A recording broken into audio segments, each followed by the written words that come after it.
Heather McPallister.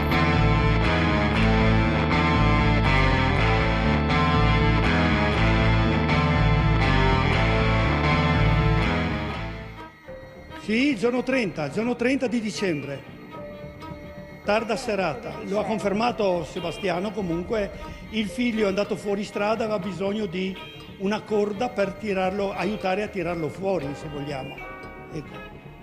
Quello che ha in qualche maniera, non dico insospettito, ma incuriosito Salvatore, è stato il fatto che lui da Gorizia chiama Trieste, 50 abbondanti chilometri, e poi come gli ANS, ulteriori 60 chilometri in ricerca dell'amico Arturo per avere una corda per tirare fuori appunto suo figlio dal canale, cosa che può succedere a tutti, mentre aveva i vicini, amici, a 12 chilometri o 10 da Romance, ai quali non ha telefonato.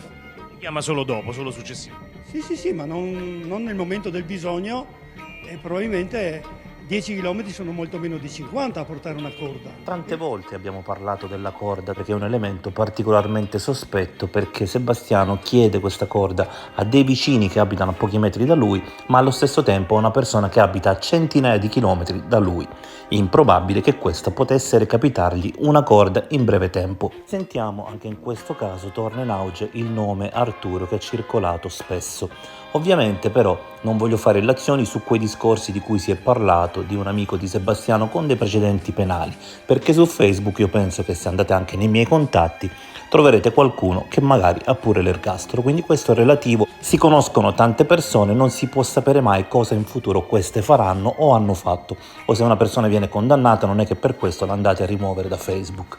Comunque l'elemento resta sospetto perché fu raccontato da Gabriella e Salvo. Allora tanti si sono sempre chiesti: ma Gabriella e Salvo come facevano a sapere che la stessa corda chiesta a loro fu chiesta anche ad altre persone? Partiamo da un presupposto: io non credo che Sebastiano chiami Gabriella e Salvo e dica: ho appena chiesto la corda a un mio amico lontano, un certo Arturo, ma non me la può dare, datemela voi.